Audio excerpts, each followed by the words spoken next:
Albuquerque Real Estate Talk. This week, I have a special guest, Samuel Anderson. So Tego is off this week, a couple days. He's on the board. I think it's the New Mexico Real Estate Commission, and they have meetings this week. So he's off doing board things. Yep. Spreading his wisdom around. That's right. More than just the podcast, as usual. And so Samuel has been with our team for quite a while. He is our marketing genius, typically does behind-the-scenes marketing. And we were talking about, buying a home.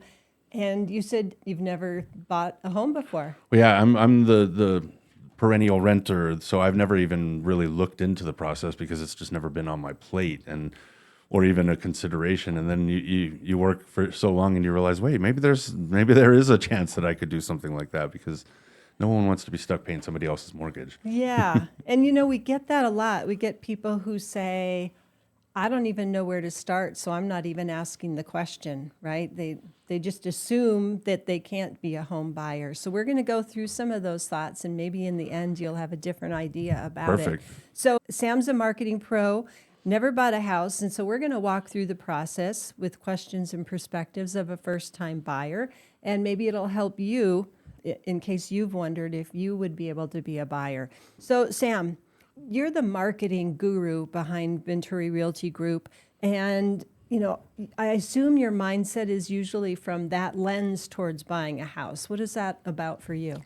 Well, yeah, and it's definitely lensed more towards sellers, obviously, because that's what we're trying to do is sell somebody's home when we're actively marketing it. But when you talk about marketing for buyers, I actually try and keep in mind what I would be looking for as a buyer, which is why we take so much time on our team to make sure that the right pictures are ahead. Because sometimes the shot of the house isn't the best picture. Sometimes it's the kitchen. And for me personally, as a buyer, that's the first thing I'm going to be looking for because the kitchen is the most important thing to me.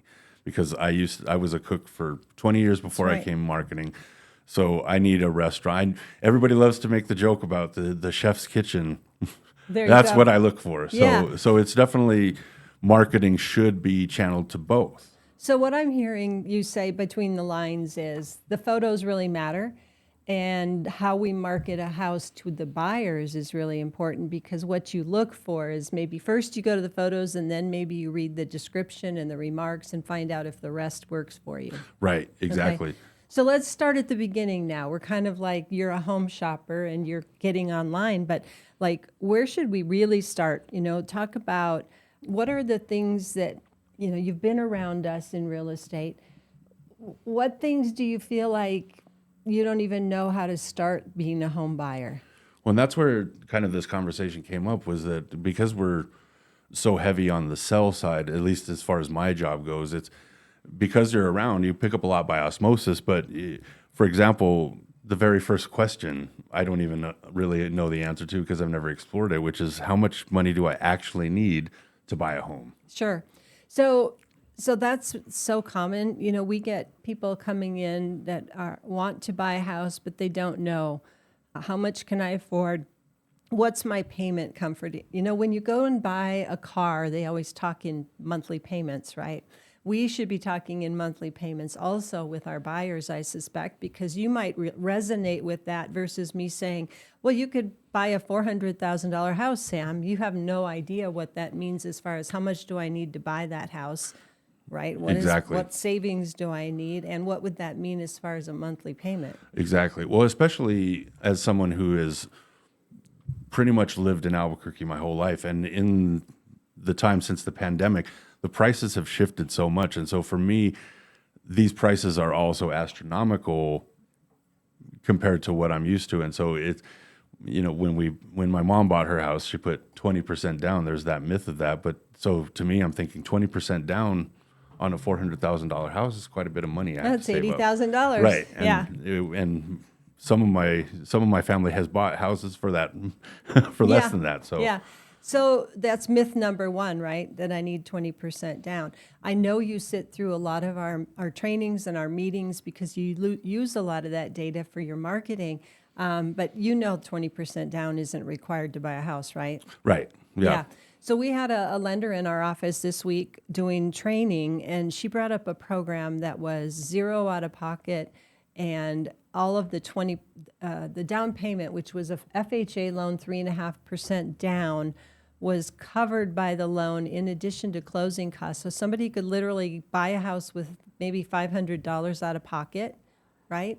And that 3.5% that they're using for your down payment as a part of the loan is a gift after you've owned the house for 3 years. Oh, wow. So you don't have to pay it back. You don't have to pay it back after 3 years if You stay and you do stay in everything. that- And yeah, but you have to make your payments on time, right? She said if you don't make your payments on time, when you sell that house, you have to repay that 3.5%. So Gotcha. it's giving credit to somebody that pays their bills on time, and it's Right. giving you incentive to make sure that you make that house payment, right? Right. And it seems like it's rewarding people that are looking to buy a house and stay there for longer than just a couple years or looking to flip it or something. Yeah, well, and it's only for FHA loans, which is a primary residence, so it Oh, couldn't be for an investor or something. interesting. See, So, even stuff like that is like you heard that presentation, but it didn't really like the innuendos of it. exactly, and which is, again, this is kind of how this whole conversation has started because of these types of presentations that we get where I understand about every 5 out of 10 words. Yeah. So you said a minute ago that you've basically lived in Albuquerque your whole life. How would you know where to start looking for a house? Like, And see, that would genuinely be one of the first questions that I would ask is to you as well, because for me, of course, I think, okay, well, I've lived in the North Valley my whole life, so I'd love to live there, but I know that there may be other areas that fit my needs because I personally think that something like a manufactured home on a piece of land with a foundation, I love that idea. And so that opens it up to anywhere. And so it's really kind of one of those questions where you would be asking, what are the benefits to living in each neighborhood? Because I know there's things like HOA, which I don't even really think of until people start talking about it. yeah. So going to that manufactured home that you mentioned on a permanent foundation, so you're talking about real property, not a leased manufactured home park, right? You're talking about something you can buy.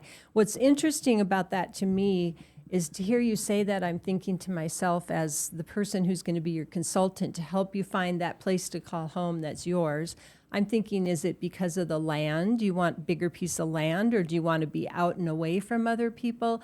Because you've been in the North Valley, but that's not really North Valley. So what drew you to that? And that's where I would start with you in a conversation. Right, and that's perfect because you hit it right on the head. I like the idea of being able to have land that we can expand upon later because my mother's getting older. We've always talked about having an ADU. Is that an Accessory dwelling like unit? 2 living units on one land. Exactly, yeah. So the idea, the dream would be, 1 acre of land, so to speak, or for example, and be able to expand upon it. Interesting. So we like to meet with home buyers in person and sit here and go through, and we call it a strategy session where we dig deeper and ask those questions, because right now I want to ask you a bunch more questions about that, because not every parcel allows, the type that you're talking about, and maybe you look now for something that's already there so that it's in place and mom can move right away and be with you and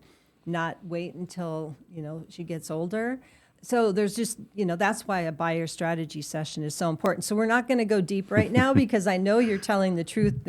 And you were a chef for many years, right? 20 years. And when we have get-togethers here at the office and Sam brings in his chili or whatever, it's good, trust me. But let's go back to a lot of times, Sam, when people come to us and we start talking, they've already decided they want this price house, X, right? They say, I'm thinking it's $350,000 and that's my budget. And we say, where did you come up with that, right? And, if you were to say right now what you think you could afford, how close do you think you might be to what you could really afford? It's tough because I have a really nice situation right now because I live in an ADU, and so I pay really low rent, and so everything is kind of structured around that. And so I'm actually pretty far off from being able to afford really anything. And so, but my ideal price, just kind of looking at just based off of what our great tools on welcomehomeabq.com has, I'd say probably, like you said, 350 seems about right. That's about how much my brother paid for his house, and it seems like a lot of house. So Yeah. So what I'm really thinking is people choose like you. Do you have any idea what a monthly payment might look like for something like that? based I'm on assuming no, but yeah, no, not really. Just based on the calculator that it said, but I know that that's also based off of things like how much of like the best interest rate that's out there right now, which when you have you don't know. credit cards and student loans, you're probably not. Yeah. So what we like to do, Sam, is we like to think of us as is it trifecta? I think is that horse racing terminology, right? Yeah. The trifecta where you three something or others. I haven't been to horse races in a long time, but I think of us as like the triangle where it's us, the lender, and you. So we got the buyer, the lender, and the realtor, and we are a team. We're partners.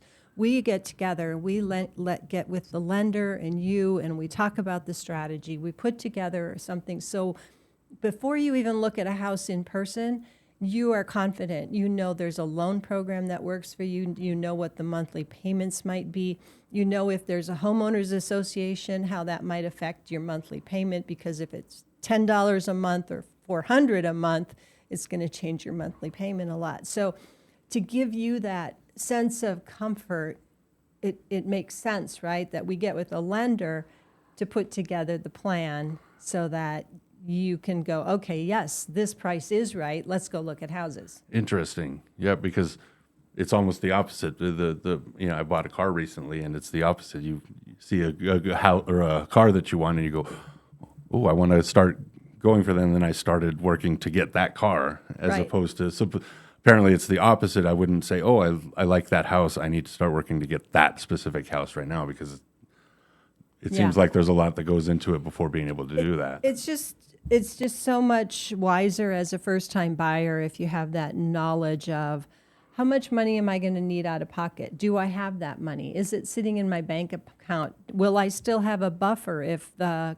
air conditioner goes out a month after I buy a house, or those types of things? So we get with the lender, we work together, we put a strategy together, and then we shop houses and talk about neighborhoods and the implications of buying a new house versus buying a resale house that might need work. So for somebody who's a first-time buyer, a lot of times we're going to say, let's get a house that when we do inspections, it's in pretty good shape, because a lot of times first-time buyers are using all the money they have saved up and they go into it house rich but poor, right? Right, Your, yeah. your cash is gone. But one of the things you mentioned, you said something about student loans. Okay. So you have student loans? Yes. Okay. Have they been in deferment? Yes, the government loans in deferment, yeah. Yeah. So do you know how that might affect your ability to buy a house? Not really, because they've been in deferment for so long, and there's no indication that they're going to come out anytime soon. Yeah. So that's where the lender, right? Getting the lender involved and talking about it and having them look at it and give you the knowledge so that when you move forward, you know if that's going to be an issue or not, right? Right. So, Well, and that was going to actually be my kind of next question, which is how hard is it to actually get a loan from the lender when you get into that? Because you have, like, if you have, like most people have, a few credit cards and a student loan, even if you make all your payments on time and stuff, that stuff affects your credit and Yep. keeps it from being perfect. Well, it can, and actually, that's a great question. I wish I had a lender here because it's a great question for a lender. But what I believe, and lenders out there tell me if I'm wrong, what I believe is having some credit, open lines of credit that shows that you make monthly payments and that you're not late, actually helps your credit. So having some credit and showing you're credit worthy gives you a better credit score. Oh, interesting. And yeah, sometimes we have people come to us and they're very proud and excited that they have no credit. They have no credit cards. They pay everything with debit or a check. And then they actually need to open a card and make a few payments sometimes Interesting. to actually have a credit score, because sometimes people don't even have a credit score. Interesting. So that's actually, it's not on our list, but has to be a myth to most people because I obviously believe that. I've always just kind of assumed that, oh no, I have student loans and I have Credit no cards. money and I have credit cards. Yeah. How am I going to afford a house? Yeah. So that's very interesting. It can be a myth. Obviously, the amount of debt you have goes against your available earnings, right? Certainly, yeah. So when you meet with a lender, they're going to look at what's your outflow obligation with like credit cards or student loans, and if they came out of deferment and how that might affect it. But they'll say, okay, what's left? So they look at your debt ratio to your earnings, and they go, okay, well, you still have a spread there that could go towards a house. Now I you see. have a really sweet location or sweet situation right now because you're in somebody's casita, and it's a low monthly amount, but it might mean that there's still money there that you could be a home buyer. But until we get with the lender, we Right. don't know. So it really seems like the very first thing that you should do is really just call an expert. Like, I know it sounds like cliche, but call somebody like you who can say, okay, ask all these questions and say, okay, first step is actually you need to meet with a lender, or first step is we can do this. Yeah, and sometimes we bring the lender right here in our office, and the three of us sit down because a lot of the questions are for the realtor and a lot of them are for the lender. And together we put a plan in place so that you can meet your goal of becoming a home buyer. Interesting. Right. And sometimes, Sam, it takes a while, right? I've had people who've worked on things for a year or two, and the lender holds their hand and they maybe needed to repair some credit, or they needed to save, or they needed just a slush fund to feel comfortable to move forward. Even though they qualify today, they might want to save a little bit more just to be safe. And that's where we kind of all work together towards that goal, and it works. What do you think the hardest part might be of becoming a home buyer and the process? Of becoming a home buyer, I would say it would be trying to juggle all of these things, and really it's about where do you start, because I guess juggling is the analogy I'll go with. You wouldn't start juggling with 5 chainsaws. Yeah. You would ask somebody, hey, where should I start to learn how to juggle, and they teach you.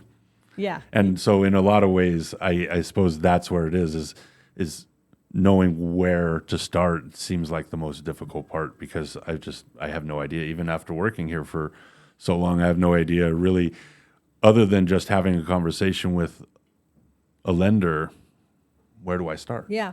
Perfect. So, and you're like most buyers. So what's kind of interesting in having this conversation with you, I just assumed how long have you worked with our team, Sam? Since 2020, coming up on 4 years in September. So 4 years of marketing with Venturi Realty Group and talking about being a first-time buyer, and it's all like Greek to you, Yeah. generally. Yeah, Yeah. like I said, every fifth word or so comes through. Every Yeah. 5 out of 10 words. Yeah.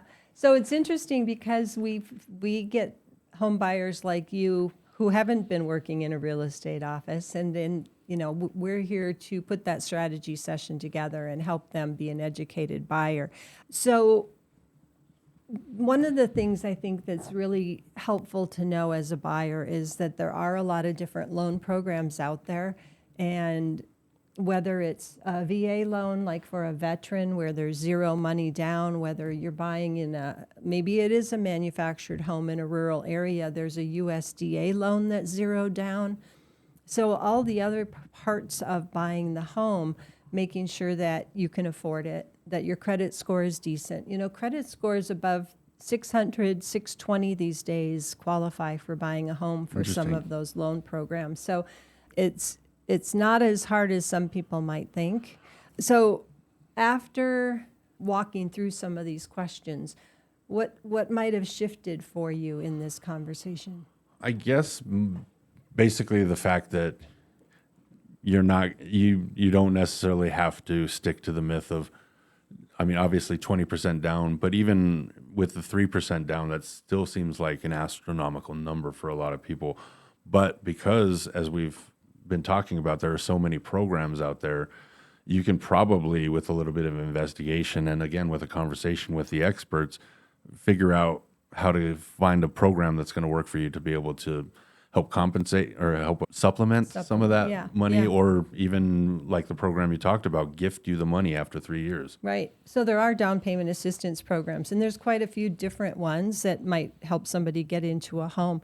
So when I think about first-time buyers, it's from my perspective, it's so satisfying to help somebody with a dream that they never thought was possible or that they've worked towards for years. It's like, yeah, I can sell a house to somebody, but when it's a first-time buyer who worked really hard on it and it was their goal, it's so satisfying to be a part of that journey. And so I'm kind of hopeful for you that you'll be on that journey because I know you've thought about it, but it's important. One of the things that comes to mind that we haven't talked about yet, we talked about lending. However, when we're talking first-time buyer, I would say one of the things, Sam, that's really important is getting a local lender who knows a lot of the state programs and down payment assistance programs. So a lot of people get online and they find an online lender. And some of the online lenders are great. And they get it done, but they don't have the same number of loan programs available that some of our local lenders have. They don't have the down payment assistance program through the Mortgage Finance Authority here in New Mexico, or they don't have the one I just talked about where it gifts you the 3.5% down as long as you stay in the house for 3 years. So it's really important that we get with a lender who really has those programs. So that's where I would say we would start with you.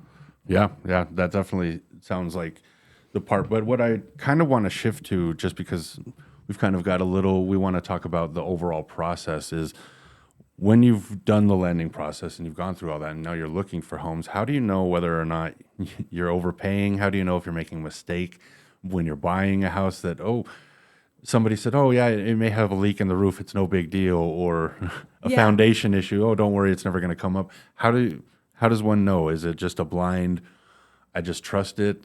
Do you bring in your dad, as the memes say, your father-in-law to Yeah, it's a really good question. Finding a trusted real estate partner who's done a lot of transactions, who really knows the market, that's going to hold your hand. But in addition, so we know that we put together a buyer's wish list, right? And we kind of go through it and we say, what about that is important to you?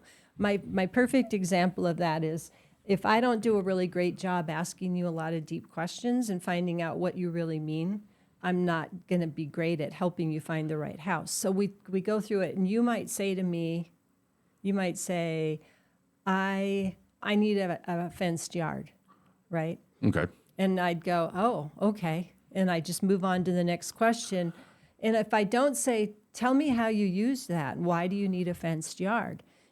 I've missed it. I haven't done my job. Right. Because you might say, in my mind, I go, okay, they need a half acre at least in Rio Rancho. Or you say, I need a fenced yard. And I say, why? And you say, I have a dog. I go, oh, I'm going to need a half acre in Rio Rancho with a fenced yard. And then I ask you, tell me about your dog. And you say, I have a miniature Chihuahua or something. I go, oh, wait. All you mean is you need a secure place that your dog can be outside. You don't need a half acre or an acre, right? Right. So asking questions about what you say is really important so I can help you find the right house. Interesting. Yeah. But how do you know if you're going to make a mistake?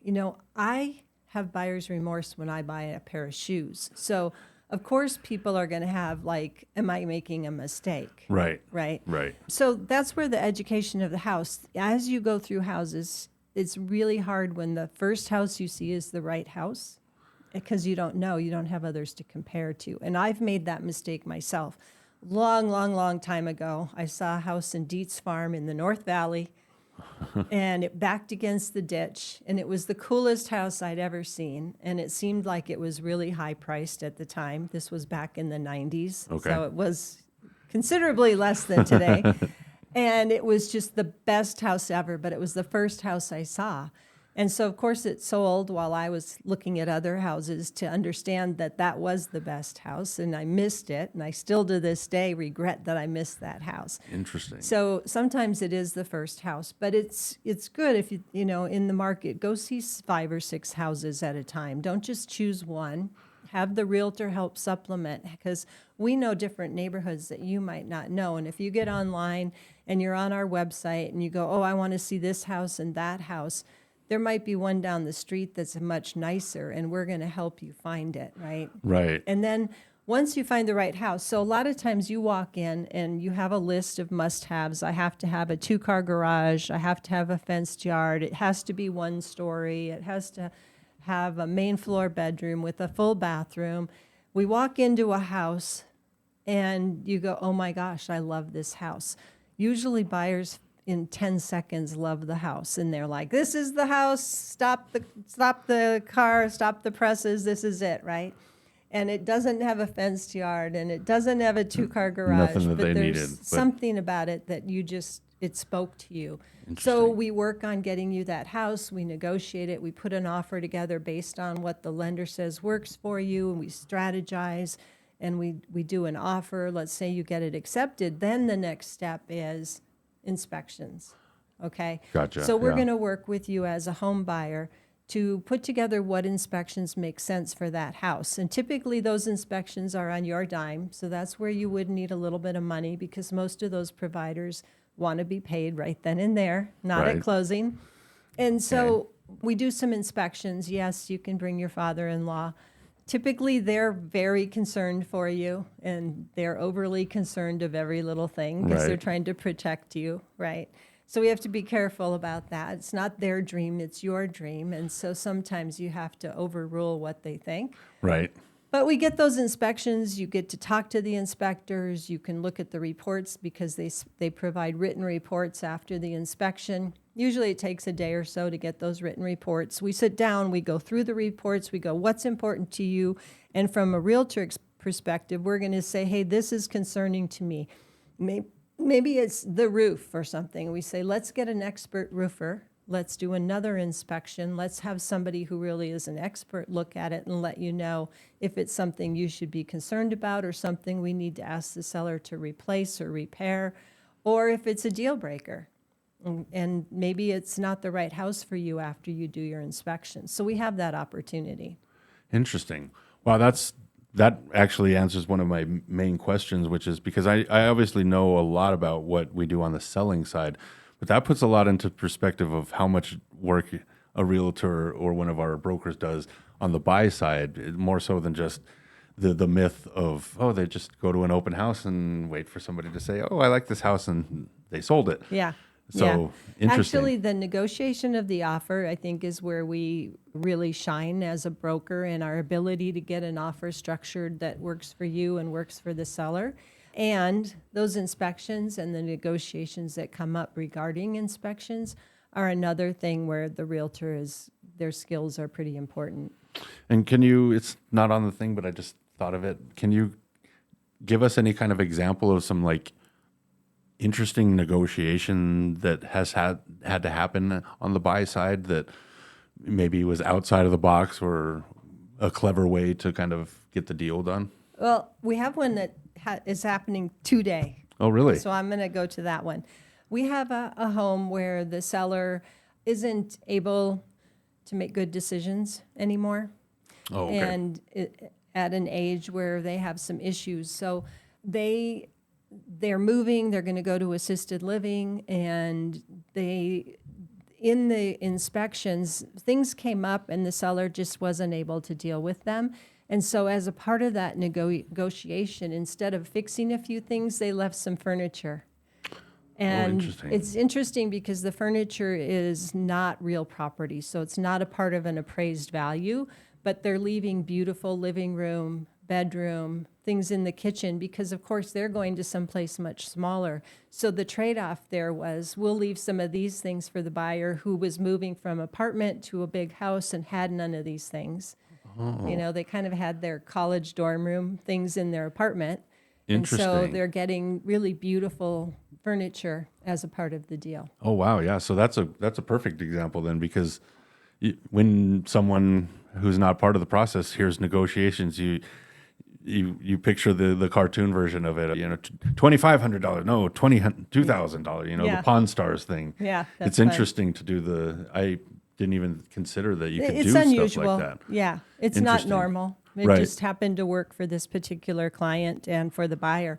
One of the things when I got into real estate, I was like, how do you do this negotiation stuff? And it was kind of like, well, you just do it. And I'm like, no, there's got to be more to it, because this is a big part of my job as a realtor, is making sure to facilitate things so that they're win-win and amicable, right? We don't need hostility. I'm not a part of the contract. It's between the buyer and seller, and we want things to happen that work well for both parties.